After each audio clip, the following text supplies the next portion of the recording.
Hey everyone, welcome to another DIY video. Today I'm going to show you how I will try to fix my mailbox. As you can see, it is rusty and it has mold. It looks pretty beat up.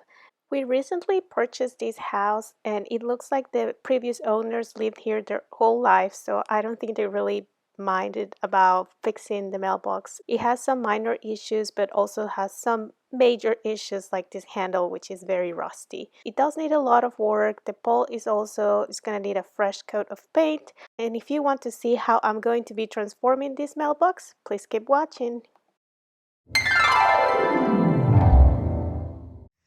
Quick disclaimer, I want to say that I have no idea of what I'm doing. My DIY projects is something that I do on camera and I learn along, and I hope you do too so you can learn from my mistakes. So let's get started. Real quick, I want to show you some of the materials that I'm going to be using for this project. The first thing is going to be a pair of gloves to protect my nails.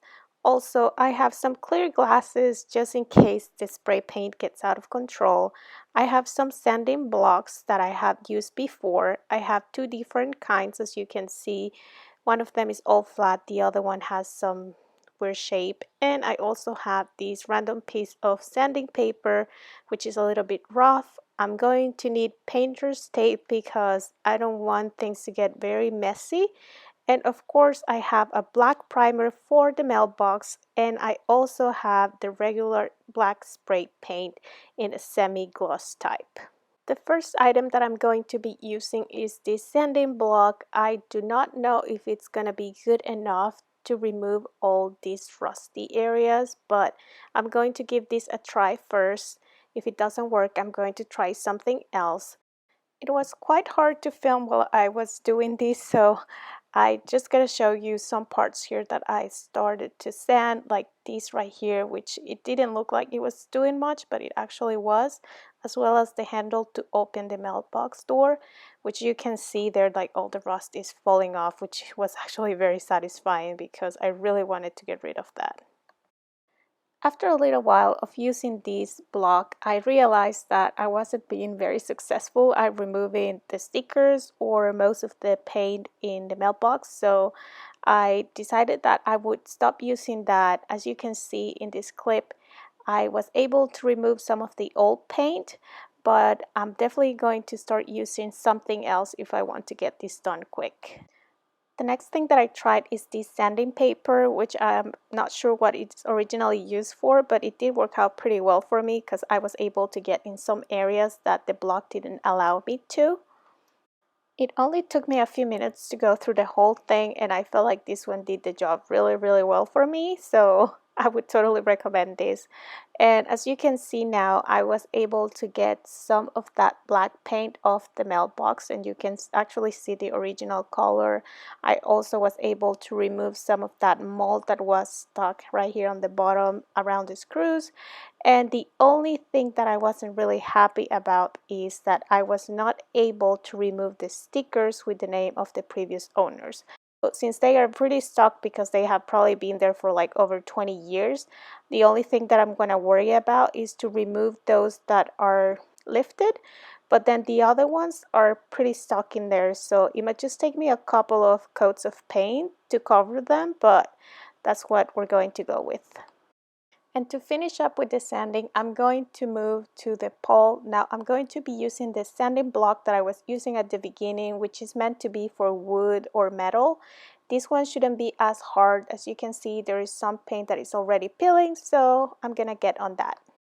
Here is a little update. I was able to sand the wood. It wasn't hard at all.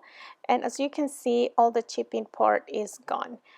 Now my plan for the wood is to find paint that matches the color of our house. This color actually matches our home perfectly, but I was thinking maybe going for a dark gray color instead of a blue. I'm not sure yet, so I'm gonna leave it as that, and then I'm going to move on to the next thing. I'm spraying some water on the mailbox because I want to make sure that the excess of all the dust and whatever that is left in there is completely gone before I keep working on it. So I'm going to give it enough time for it to dry. I'm going to wait until tomorrow and then I'll get back to it. Alright, so it is the next day and this is fully dry, so I'm very excited to start spray painting it. I will start with the black primer that I showed you at the beginning, and then I'm going to do regular spray paint. Call me crazy, but I'm so happy to see how good this is turning out just with the first coat of the primer. I kind of messed it up at the beginning because I was spraying it too close and then kind of started dripping. I'm pretty sure you can see it here on camera, so that was just a little detail. I also decided to protect everything else with newspaper and also painter's tape, especially this part right here because it's supposed to be red, so I didn't want that to mess up. And of course the wood part is going to be either gray or blue to match the house. I will allow this coat to dry fully, so I'm going to come back tomorrow at the same time and then go ahead and spray paint it black, and then we'll get to the rest of it as we go. It is the second day and look how amazing this turned out. I'm really proud of how this semi-gloss paint looks because it's not too shiny, it is not matte. The next thing I have to worry about is painting this red. For some reason I was not able to remove this from the mailbox, so I'm gonna have to paint it when it is attached to it. Here's how the mailbox looks all wrapped up in newspaper. I decided to do that and I'm glad that I did because the red color got really messy. I really like this red. It's very vibrant, but it wasn't good enough in one coat, so I'm gonna have to do a second one, but I'm going to give it about 20 minutes of drying time and then I'll get back to it. I'm so happy with how this is looking, and this is not even done yet, but it does look really nice. It took 2 coats of that red spray paint to make this part look really nice. I did both sides to make sure that it looks neat. And now all I have left to do is to either buy stickers to put the number of our house on the mailbox or paint it myself. Anyways, it's time for the last touch, and for the paint that I'm gonna use for the wood, I'm going to be using this interior paint that we use for our bedroom. There's just a little bit left, so I'm going to use that. I have everything I need to start painting. I have this brush that I pretty much save from whenever we painted inside. Anyways, I'll get started. My only concern with this paint is that it is for interiors, so I don't know how long would it survive outside. So if any of you know how bad is it to use interior paint in the exterior environment, please let me know in the comment sections. I'm hoping that this paint lasts for a little bit over a year or so, just so it gives me enough time to save money and do something better with it. But for now, I'm just trying to save as much money as I can and trying to use everything that I have on hand instead of going and buy stuff when I can use something that I have left. In this case, I have this little bit left of paint. I figured that it matches pretty well the color of the exterior of the house, so it was kind of meant to be. I'll fast forward the painting clip because it does get a little boring, but pretty much I did both sides and I ended up doing 2 coats. Just to be safe, I left the first coat dry overnight and then came back the next day and finished it up again. Well, it did look like a very simple project from the beginning. It did take me a little bit longer than I thought that it would be to finish it up, but I'm so very happy with the results. And here is how my mailbox looks now. Please let me know in the comments, what do you think? It is very simple, but I really love it. So that is it for today's video. Believe it or not, this project took me about 6 days to complete.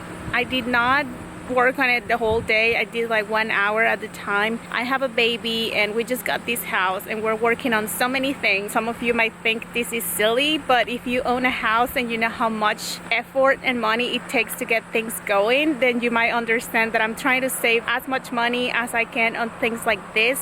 Like, I know I can fix myself. And anyways, I don't want to make this too long, but I want to thank you all very much for watching. If you think this video was interesting, give it a thumbs up and don't forget to subscribe because I'm going to be working on a lot more things around my house and I'm really excited to share. And that'll be it. Thank you so much. Goodbye.